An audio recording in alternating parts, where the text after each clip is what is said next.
मंच पर उपस्थित सभी नेतागण, मेरे प्यारे भाइयों और बहनों, मुझे इंडिया गठबंधन की ओर से इंडिया गठबंधन की 5 सूत्री मांगें पढ़ने के लिए कहा है। इससे पहले कि मैं ये शुरू करूं, मैं एक छोटी सी बात आपके सामने रखना चाहती हूं। देखिए, ये दिल्ली वाले जानते हैं कि ये दिल्ली का सुप्रसिद्ध रामलीला मैदान है। यहां बचपन से मैं आ रही हूं। हर साल दशहरे के दिन यहां इसी मैदान में रावण के पुतले का दहन होता है। मैं छोटी थी तो अपनी दादी जी इंदिरा जी के साथ आती थी, उनके पैरों के पास जमीन पर बैठ के देखती थी। उन्होंने हमारे देश की ये प्राचीन, हजारों वर्ष प्राचीन गाथा जो रामायण है, भगवान राम जी की जीवन गाथा मुझे सुनाई। आज जो सत्ता में है वे अपने आप को राम भक्त कहलाते हैं। इसीलिए यहां बैठे हुए मेरे मन में ये बात आई कि उनको इस संदर्भ में कुछ कहना चाहिए। मुझे लगता है कि वे कर्मकांड में उलझ गए हैं। मुझे लगता है कि वे दिखावे में लिप्त हो चुके हैं। इसीलिए मैं आज यहां खड़े होकर उन्हें याद दिलाना चाहती हूं कि वो हजारों वर्ष पुरानी गाथा क्या थी और उसका संदेश क्या था।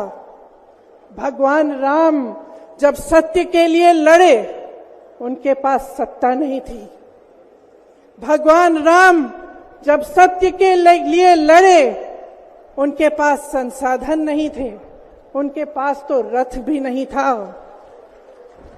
रथ रावण के पास था, संसाधन रावण के पास थे, सेना रावण के पास थी, सोना रावण के पास थी। वो तो सोने की लंका में रहता था।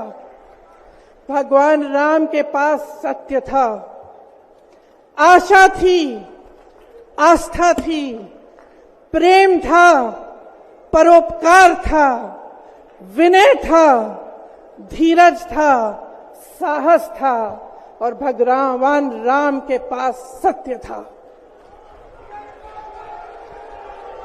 मैं सत्ता में बैठे हुए सरकार के जितने भी सदस्य हैं, अपने प्रधानमंत्री नरेंद्र मोदी जी को याद दिलाना चाहती हूं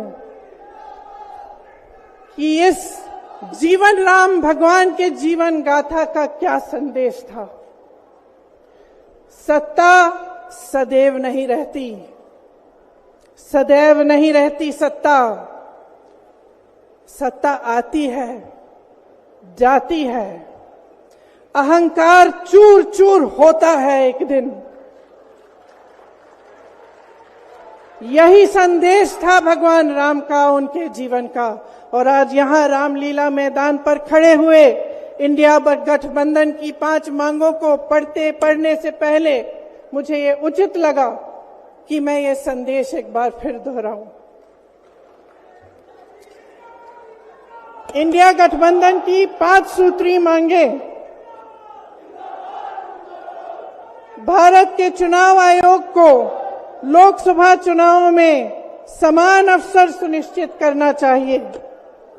दूसरी मांग, चुनाव आयोग को चुनाव में हेराफेरी करने के उद्देश्य से विपक्षी राजनीतिक दलों के खिलाफ इनकम टैक्स, ईडी और सीबीआई द्वारा की जाने वाली बलपूर्वक कार्रवाई को रोकना चाहिए।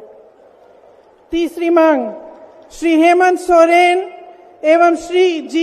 एवं श्री अरविंद केजरीवाल जी की तत्काल रिहाई की जाए। चौथी मांग, चुनाव के दौरान विपक्ष के राजनीतिक दलों का आर्थिक रूप से गला घोटने की जबरन कार्रवाई तुरंत बंद होनी चाहिए। पांचवी मांग, चुनावी बांड का उपयोग करके बीजेपी द्वारा बदले की भावना जबरन वसूली और धन शोधन के आरोपों की जांच के लिए सुप्रीम कोर्ट की निगरानी में एक एसआईटी गठित हो जानी चाहिए।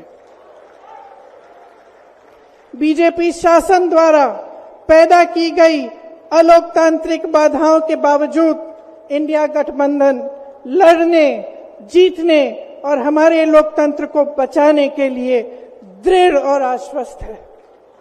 जुड़ेगा भारत, जीतेगा इंडिया। एक बार मेरे साथ कहिए, जुड़ेगा भारत, जुड़ेगा भारत, जुड़ेगा भारत। धन्यवाद। जय हिंद।